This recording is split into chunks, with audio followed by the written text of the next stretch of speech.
First, I'd like Malachi would like to make an announcement. Welcome everybody to William Jesuit College. This program was put on by the Foreign Club, and for the students that are here, as we said, it's called Peace Process, Real or Phony. Mr. Mark Bruzonsky will be talking about the program, and for the students that are here, at the end I have the wellness sheet, so if you need the wellness credit, I'll be back there. Please come and you sign. The president of the club will introduce our speaker. Thanks. And I think that gives you credit too, doesn't it, Malachi? When they sign the slips? Okay. Pardon me? I know, he's smarter than I am. Everybody. Let me start out by saying I've been with Mark half the day and it's been fun. He's a very dynamic person. I'll tell you just enough about him because I don't want to spend a lot of time. We want to hear what he has to say. He graduated from Lawrence University in Wisconsin in 1969. When he graduated, he was awarded a fellowship, which he took advantage of and got his law degree at NYU. He followed that up with a degree in international affairs at Princeton.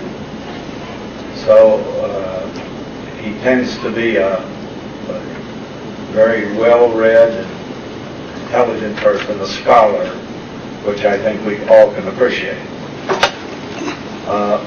During the last 15 or 20 years, he's made over 150 trips to the part of the world we call the Mideast.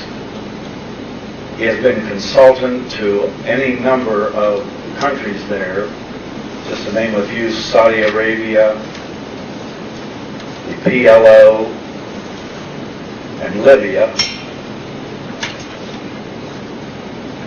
He's rubbed elbows with people who, some of which are deceased, such as Anwar Sadat, Yitzhak Rabin. But I would not rub elbows with the lad. And Yasser Arafat. So he's spoken to princes and kings and so forth. He holds dual advanced degrees, as I said, in international affairs and law. And from 1977 through 84, he was the Washington representative of the World Jewish Congress.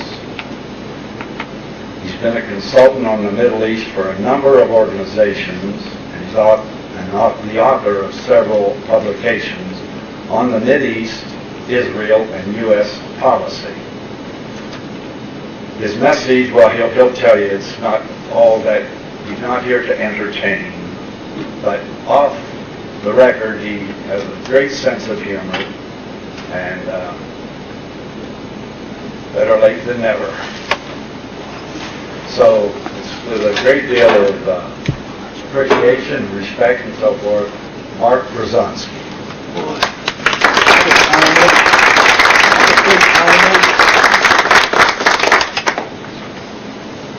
Well, Mike, thank you very much. And I hope you can hear me. The mics are close enough? No. Okay, I'll try to speak a little louder. We've been on the go all day. If at some point my voice trails off, will you just raise your hands and back and I'll... Well, it's good to be with you this evening. And the real thanks go to Marilyn Ridley and her husband, and to you, Mike. I wish I could be entertaining. We all like to be entertained. We all like to hear jokes. We all like to feel good about things. But unfortunately, the subject you've asked me to come and discuss is a pretty serious subject, and I don't have any jokes to tell. I'm not very optimistic, but I will try to be informative, and I suspect for at least some of you, I'll probably also be rather provocative.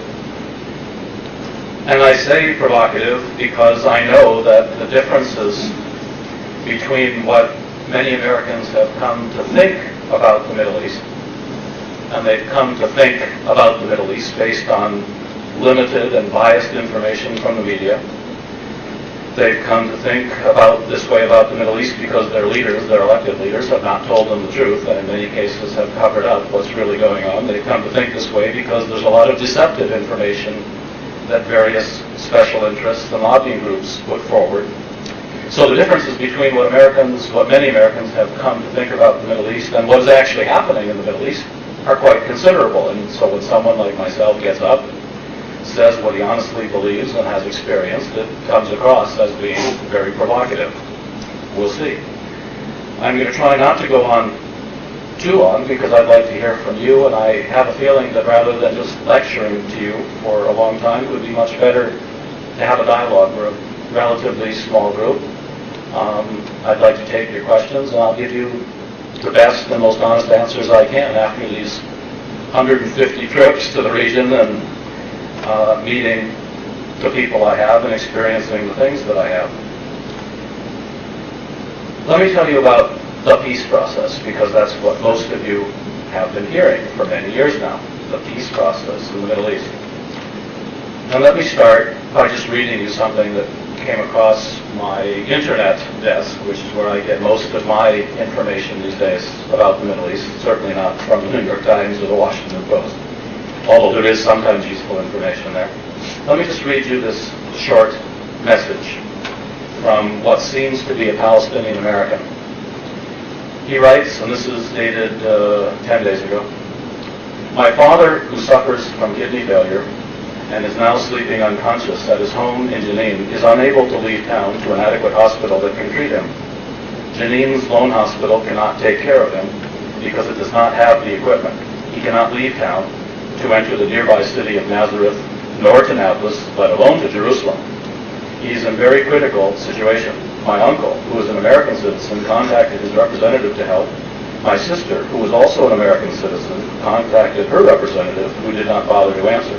She went to the West Bank 2 days ago to see what could be done from there. This is a tragedy for all Palestinians under the mercy of the Israeli might. My father may die for the mere reason that he cannot go to a hospital and have dialysis. No wonder Palestinians become, quote, terrorists, unquote, exclamation. By the way, my father has a green card, and that was supposed to entitle him for help from a government that bestowed such a card on him. Seeing Clinton on TV, visiting and talking about how humane the Israeli government is, made me sick. My suspicion is this is probably written by a well-educated Palestinian going to school in the United States, communicating on the internet. Obviously, he's not a terrorist. He's a very frustrated and demoralized young man. I don't know what's happened to his father. I do know that I've seen many reports in the last weeks about pregnant women trying to get to hospitals, being denied the right to go through Israeli checkpoints. Literally, babies dying, literally, mothers dying. If we're going to be concerned about what happens to Israelis in Tel Aviv and in Jerusalem, then we also have to be concerned about what happens to people in refugee camps, what happens to pregnant people trying to have babies, what happens to people who can't go to hospitals and have dialysis. It's one thing for us to come here tonight, we speak for an hour or two, we say we're concerned, and I think we all probably are concerned. It's another thing when you live day in and day out under conditions that are terribly oppressive, bringing about death, creating hate, creating anxiety, creating a new generation that is going to fight, maybe in worse ways than this generation. So I want to talk for a few moments about this peace process, which happens to be the period of time that I've personally been active, because you can really trace the current peace process back to Camp David. You can trace it back to Anwar Sadat. I was very fortunate. I was invited by the Egyptian government, having just done a book for Congressional Quarterly. I was, I think, the first Jewish journalist who was officially invited to come to Egypt. I spent 3 weeks there.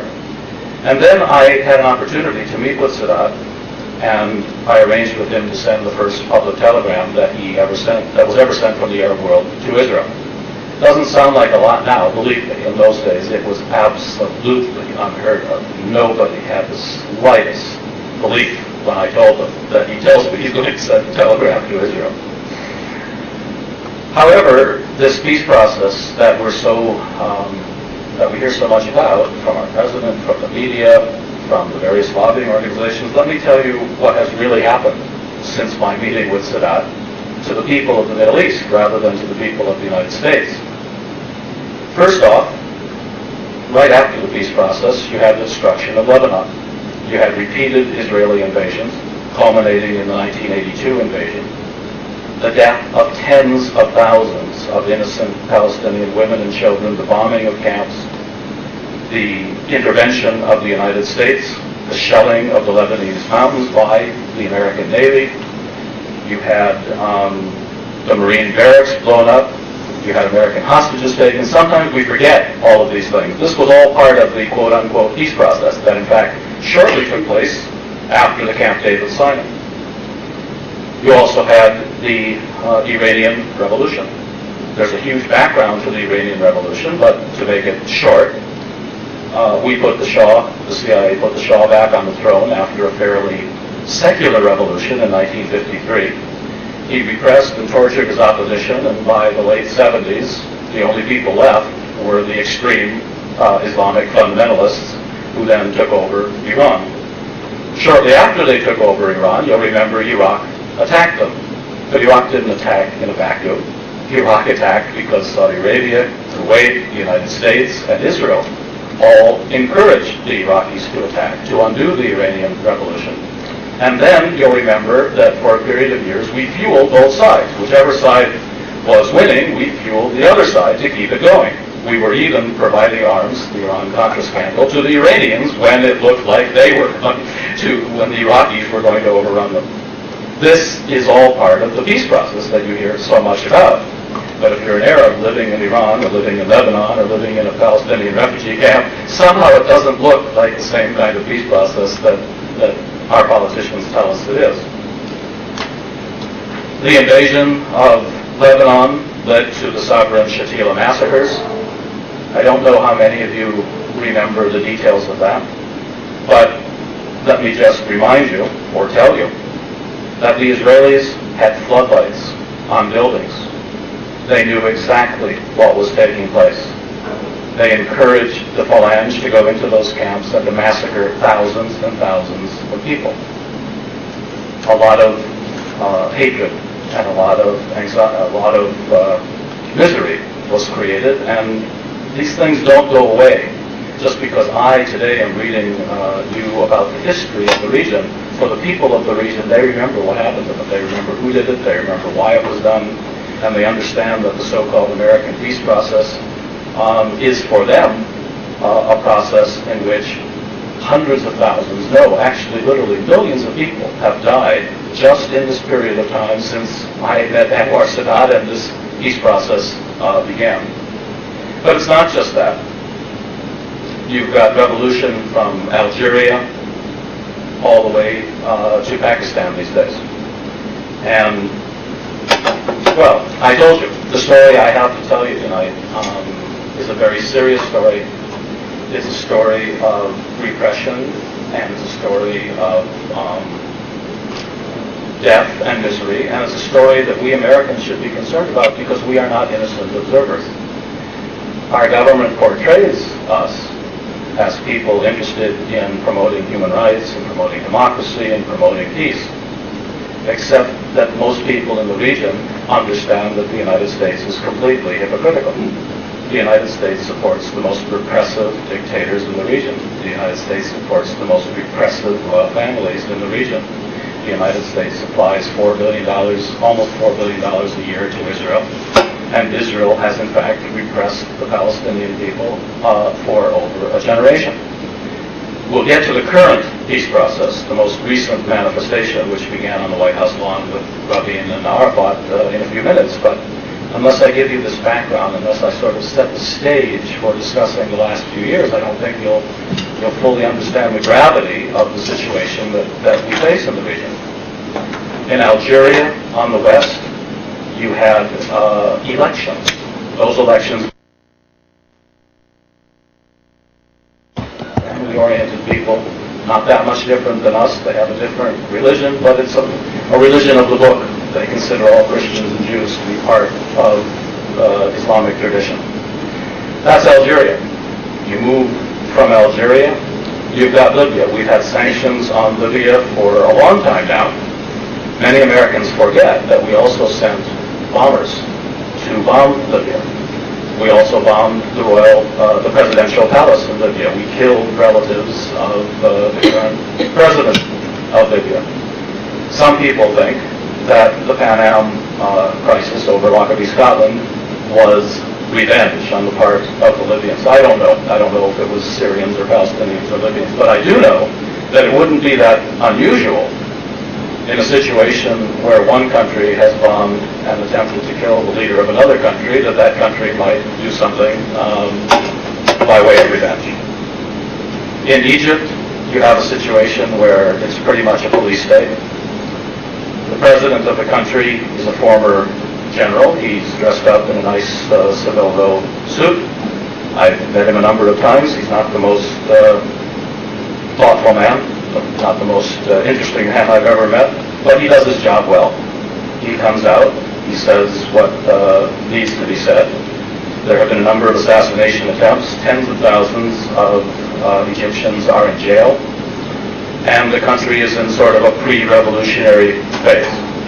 The current leadership is kept in power largely because the CIA and American military provide the intelligence capability and the repressive capabilities to keep that regime in power.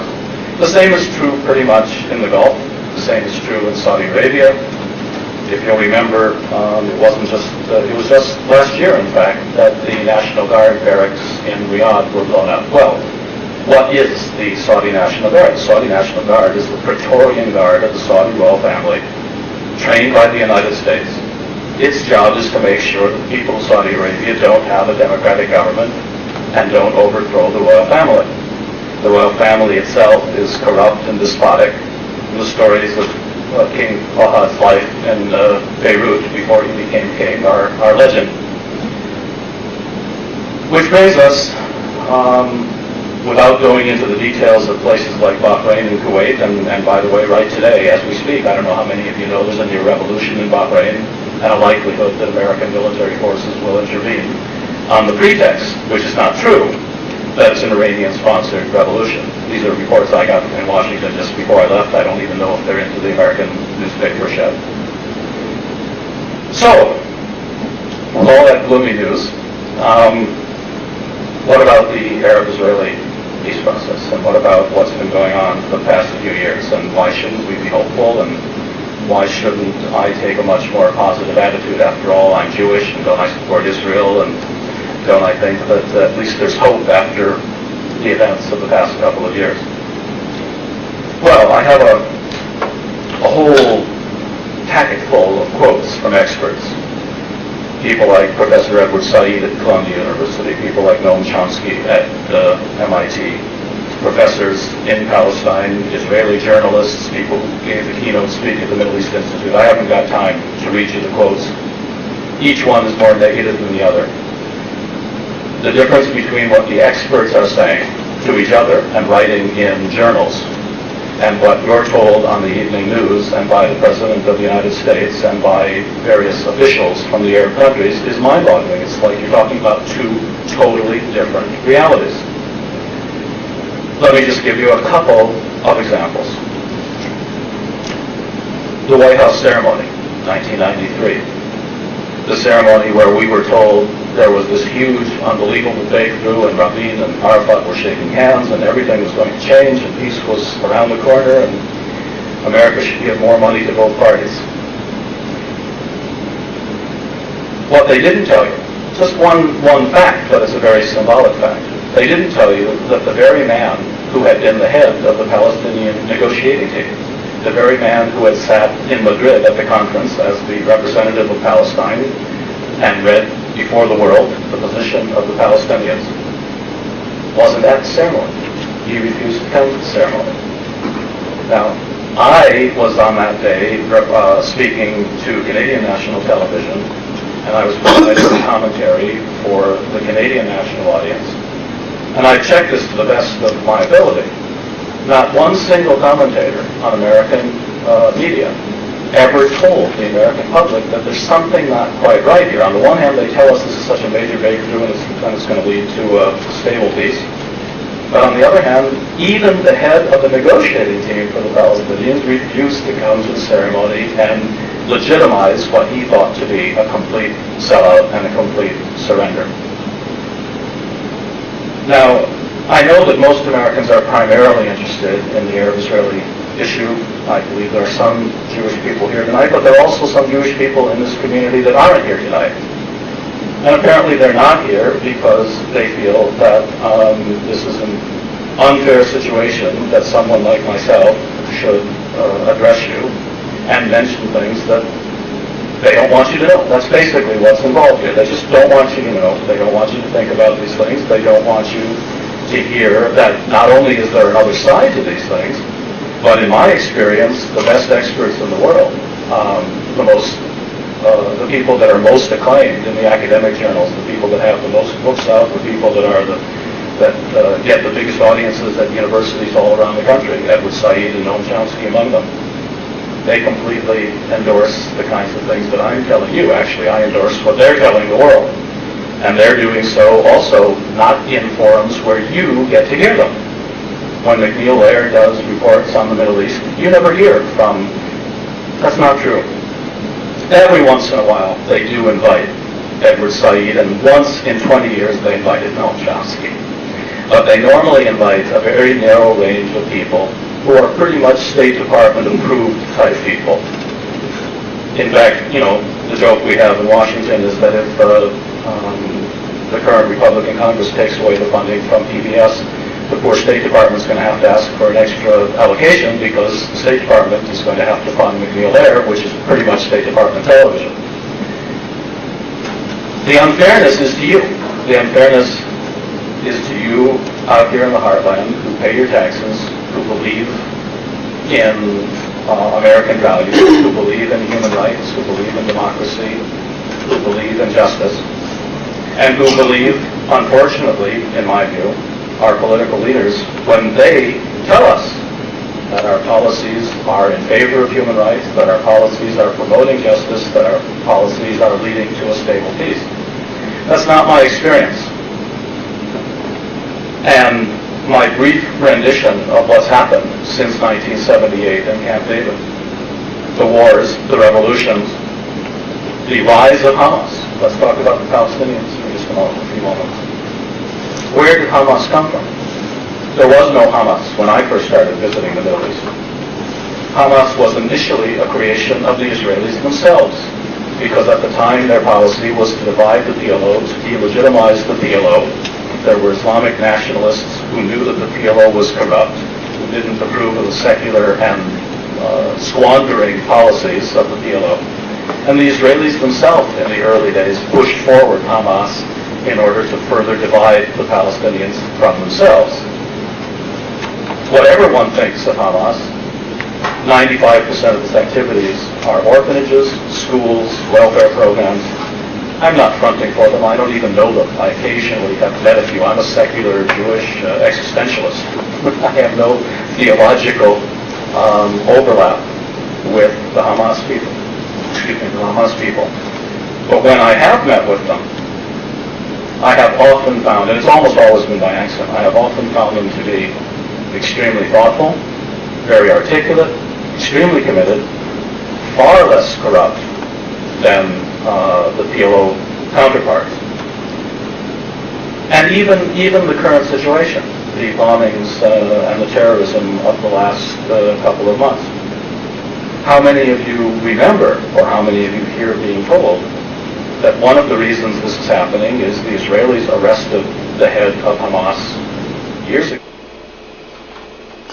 I'm Mark Brzezinski, your host for this weekly program, Mideast Realities, and thank you for watching.